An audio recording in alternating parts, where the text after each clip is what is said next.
Hey, what's going on guys? Today we are going to be going through the top 10 late game champions to solo carry in the patch 12.11. If you want to find out which are the best scaling champions to play on this patch, make sure to watch the video all the way through to the end. With that said, enjoy the video guys. Coming up on number 10 we have Nasus. We start with Nasus, a true monster of the late game. The reason why this champion is so scary to face later on is because of his Q, Siphoning Strike. This ability lets Nasus stack raw damage every time he kills a minion, monster or champion. Additionally, the build Nasus goes for usually is a tanky one, and in the end we have a tank champion that can one-shot any champion on the enemy team. Bonk. On number 9 we have Veigar.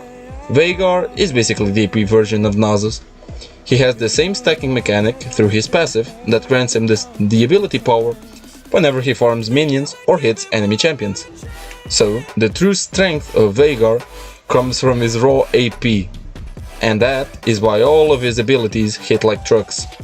Experienced Veigar players know how to get 1000 plus ability power in most matches of League of Legends. This is a point where enemies can no longer counter Veigar since the damage is way too high. Coming up on number 8, Gangplank. Gangplank has always been considered one of the best late game champions in League of Legends. Mainly because of two reasons, his oranges and his crit barrels. All Gangplank needs to carry a game is 15 minutes of freedom in his lane. This will give him two items, Infinity Edge and Trinity Force, which is the precise recipe of destruction. If Gangplank can set up his barrels properly in the late game, then the whole enemy team will simply get deleted. This ability, Powder Keg, ignores armor, and it's one of the most powerful buttons in the game. On number 7 we have Ryze. If there is one champion that deserves to be on this list more than Nasus, then it is probably Ryze. He has been through multiple reworks already, but his playstyle has always remained the same: work towards late game. Ryze doubles the damage that he does as he stacks maximum mana, so his build revolves around doing that, and due to the low cooldown of his abilities, he has no pause button whatsoever. A fat Ryze in your hands feels like a machine gun. Each Q devastates the opponent, and with each second, you'll be able to kill your enemy over and over again. On number 6 we have Vladimir. Another scaling mage that shouldn't be let loose on Summoner's Rift is Vladimir. Where Ryze appears to take the lead between the two is in the repeated single target damage, but Vladimir has an extremely burst AoE kit that also heals him between 0 to 100% in a matter of seconds. Plus, Vladimir's full ulti, Hemoplague, allows his teammates to also deal an increased amount of damage to the affected enemies. This is almost always a winning factor since not many champions have the same debuff. And, if mastered, Vladimir can solo carry games with ease, enjoying throwing period blood around. On number 5 we have Vayne. In the 5th place we have Vayne. She is a very unique ADC champion that requires a bit of a setup. Her power comes from her ability to deal true damage to opponents, which eliminates any danger in the late game, including tanks.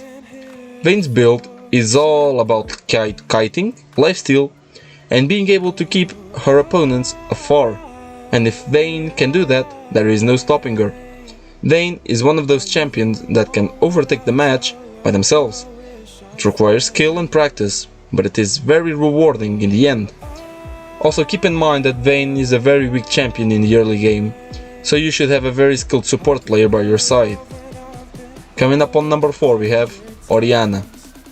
If there is one rule in League of Legends, then that is, don't get caught by Orianna's shockwave in the late game. This ultimate ability is devastating once she gets a couple of items. Her numbers scale exceptionally well with ability power, so no matter how hard you lose as Orianna in the laning phase, you can triple her power later on.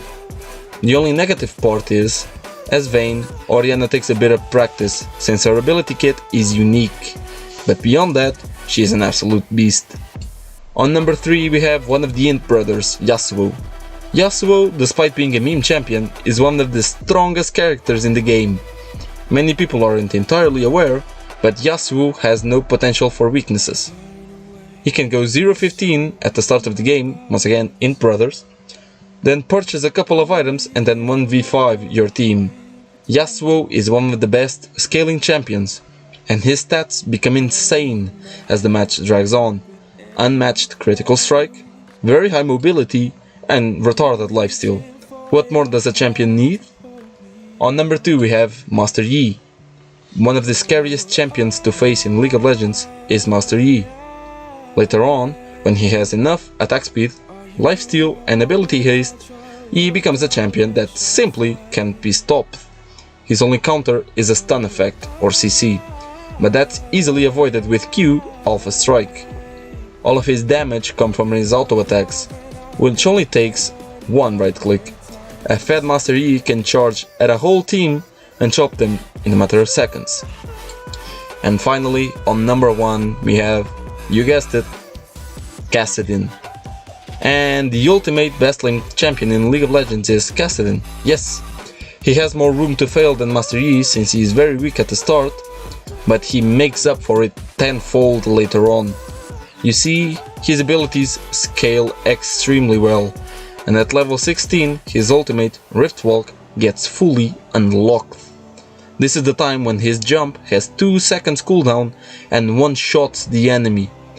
The only difficult part of succeeding with Kassadin is getting through the first part of the game.